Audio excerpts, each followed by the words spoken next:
from deep in an underground bunker in East Tennessee, this is America's premier mortgage fuel services expert, Paul Williams.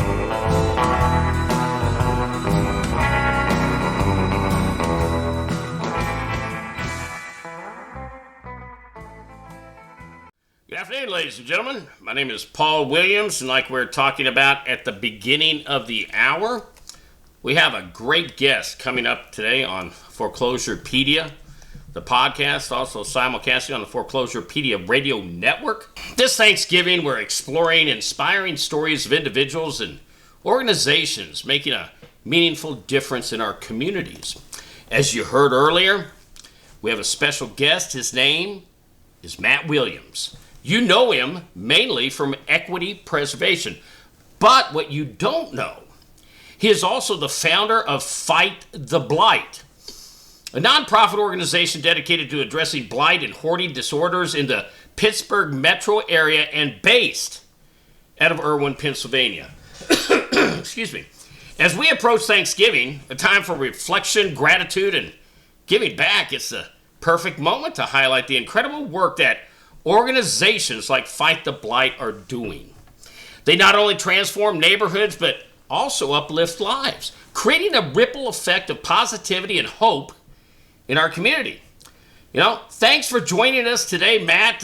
To start off, can you tell us a bit about your background and really what inspired you to found Fight the Blight? Yeah, sure, Paul. Thanks for having me. On my background, you mentioned equity preservation services, and that's a company I've had up here in the Northeast in the Pennsylvania tri-state region, doing mortgage field services and general property preservation work for quite some time.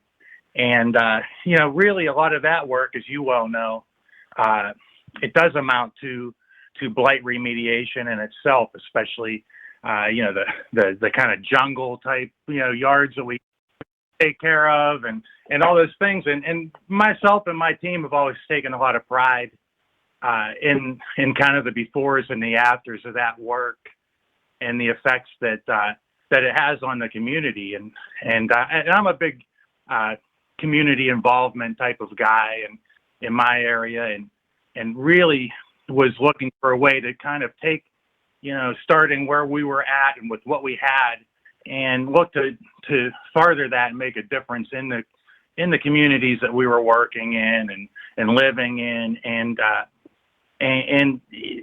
just really see how we could help people with these services, in addition to doing the work for the servicers and the banks and such. So that was really the start of the thinking of Fight the Blight, and that's on the professional level, and on a personal level, I had some of that too. I lost my father in a tragic situation suddenly, and the effect that had on my mother, like so many people out there that have circumstances change, in an instant like that. She was alone and unable to care for her property, and I did not live close, and really would have been great to have a service like what we were able to put together for her. So there's professional and personal reasons behind kind of the idea to start that. Excellent. So Fight the Blight has a unique mission. I mean, can you delve into what specific issues your organization addresses and why the issues are really crucial for the residents up in, Irwin, Westmoreland County, the greater Pittsburgh area? Yeah, we, as the name suggests, we look to address, community blight with a focus on assisting homeowners who are not able to maintain their properties. So typically those are elderly and disabled homeowners, and when we started, the idea was to kind of bring a more proactive approach to addressing blight. And as I said before, you kind of start where you're at and, with what you have. And, so we started out with three primary services to offer, which were general lawn maintenance and overgrowth removal, and debris and trash removal, as well as minor exterior repairs, especially on items that either are blighted or would become blighted if they weren't addressed. If I might interrupt, look, you and I are bandying around the word blight. And a lot of people in the Foreclosurepedia nation may not really know. Could you give us a couple of examples of what blight is and maybe some common signs that a neighborhood is experiencing blight? Yeah, sure. I mean, a blight, I think there's some definitions that even define it as kind of a poison to a situation. But in our terms, when we're talking, real estate and neighborhoods, it's really often that the property on the street that is in great disrepair. Is going back to the field services work. Is anybody that's involved with that knows the effect on a vacant property on a neighborhood after it's sat for some time, and falls into states of neglect. And also can. So, for example, Sorry, would overgrown grass, trees that are damaged, laying down, paint that's peeling, busted up sidewalks, would these perhaps all be examples of blight in a neighborhood? Yeah, absolutely. In my mind, that's really it, and it has a lot of different effects on the neighborhood. From speaking on property values. If you have a number of blighted properties in an area, it certainly affects that. There's safety issues that occur. You mentioned sidewalks in disrepair as an example, infestations of, that type of thing. So there's a lot of different impacts that blight can cause on a neighborhood. Excellent. So it's my understanding that you also work with people with hoarding disorder, and I actually had to dig into it somewhat. I've seen some shows maybe, but hoarding can often be misunderstood. I mean, could you mind give us an idea, perhaps maybe explain the connection between hoarding disorders and blight? I mean, what challenges do these individuals with hoarding disorder face, and how does it really impact their families, and their communities? Yeah, certainly. And I could ask that question a good bit on, what is the connection between your work with blight and with hoarding.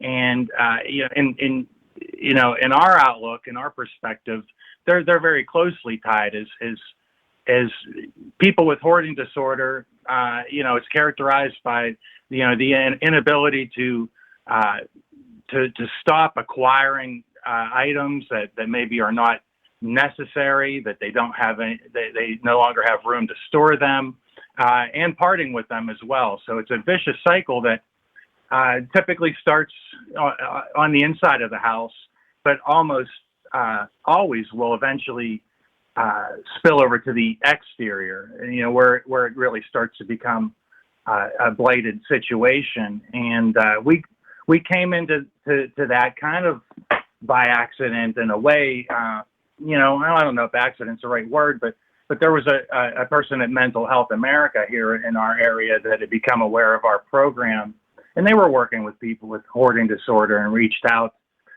kind of keying in on the debris removal aspect of the services that we offer, and asked if we would consider working to help people out with hoarding disorder. And again, my mind went directly to that. It made sense to me, being a source of blight that I've since learned is so underserved and misunderstood.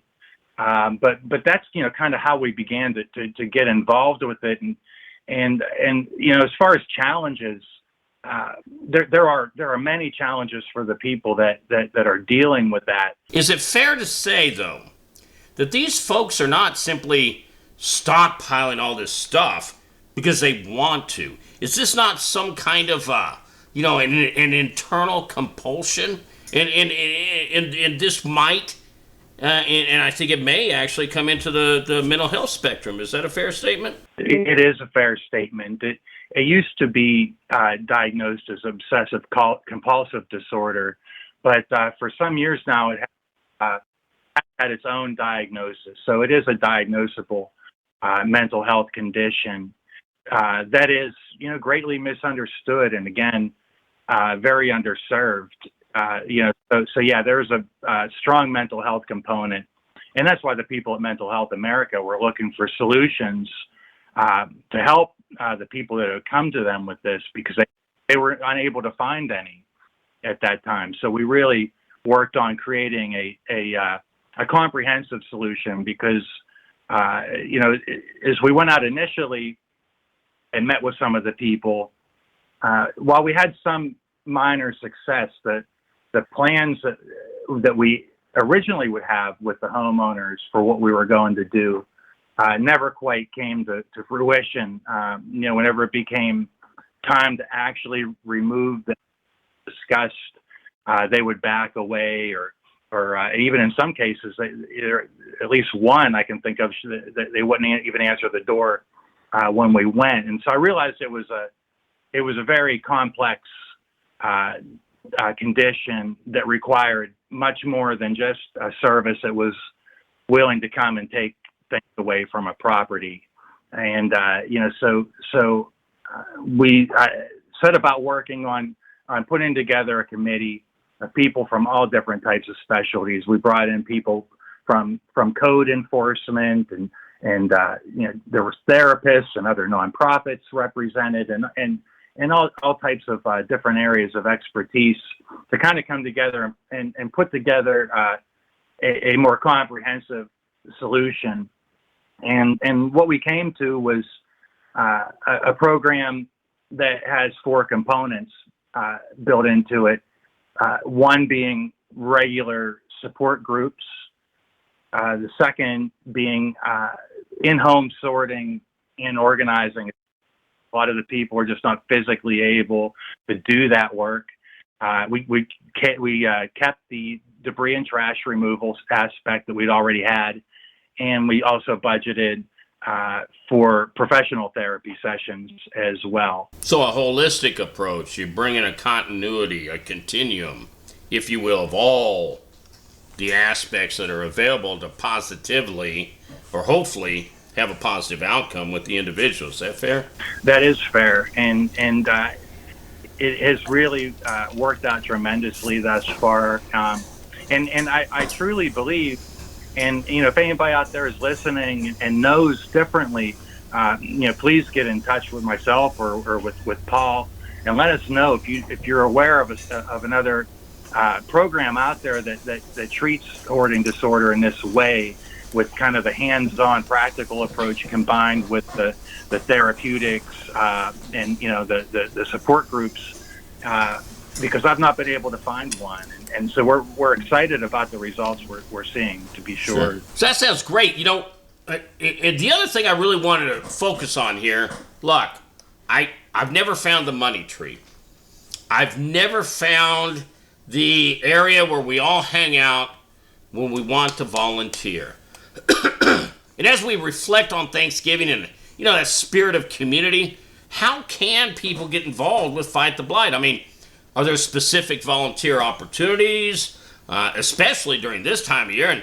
And for those who may not have the time to volunteer but still want to contribute, what are some of the ways they can support your mission through donations? And for example, perhaps nobody wants to give cash, but they want to give items or products. I mean, are there any particular needs you have right now that the Foreclosurepedia Nation and the larger listening audience could help with? Yeah, absolutely. You're right on the money there. Anybody that's in the area, we're based, as you mentioned, in southwestern Pennsylvania at this time. Would love to be able to move these services out to all the places. I think it's really something that's needed all over. And, so anyone who's hearing this and would like to get involved, but maybe you're thinking, I can't get involved because I'm not in the Pittsburgh area or wherever, please reach out, because, this program is highly teachable. It really, so many of the things we do are, on the maintenance side especially, are just maintenance services. there are things that we're all doing as it is, and a lot of this just requires willingness. I mean, that's really all we had at the beginning. That's for sure is just a willingness to go out and make a difference. And you can really make a load of difference in your community doing these types of works. So whichever you're thinking about getting involved with, please reach out. We can talk about ways what we're doing, how we're doing things, and maybe help you to get set up. On the financial side, of course, we're a relatively new nonprofit. We became active in 2022. We were formed in 2020, but right in the height of the COVID pandemic, it was not a good time to introduce the services. So we've really been 2022, and so we're young, and we can use all the financial support that we can get. These are services both with the hoarding disorder and with the services for the elderly and disabled homeowners. There are holes that are not being filled, and they really do need to be. These things these types of situations are going to become more and more prevalent in our communities as we progress through this decade and into the next. As the baby boomers come into their elder, golden years, like they say, there's going to be a large increase in the amount and the percentage of our country that would be considered elderly. And with the hoarding disorder, it is more prevalent, on that side of things too. In the elderly, it's just much more prevalent. And so we expect an increase there, not to mention all the newer means of acquiring items is just becoming easier and easier when you think of Amazon and Temu and platforms like that, where you can just basically click a button and have something brought to your door. These things are all going to be more prevalent. So you can reach out on our website, which is fighttheblightInc.com. And we have a platform on there to donate, and we would sure appreciate that. And there's lots of ways that you can make a difference with this. Excellent. Thanks so much, Matt, for sharing your insights and the incredible work being done at Fight the Blight. It's honestly, it's a powerful reminder that we all have a role to play in our communities, especially as we celebrate Thanksgiving. For the Foreclosurepedia Nation and other listeners out there, if you're interested in volunteering or donating, be sure to check out Matt's and Fight the Blight's website located at fighttheblightInc.com. Your support can help create a lasting impact in the Pittsburgh metro area, Westmoreland County, Irwin, PA, and beyond. And that impact is turning blighted areas into vibrant, thriving communities. And as we wrap up, let's remember the spirit of Thanksgiving, coming together to support one another, showing kindness, and making a positive difference in the lives of those around us. We're coming up on the bottom of the hour. I'd like to thank you for tuning in to the Foreclosurepedia podcast. The time is 16:30 hours Eastern Daylight Time. The date is 27 November 2024, the day before Thanksgiving, and we also simulcast on the Foreclosurepedia Radio Network.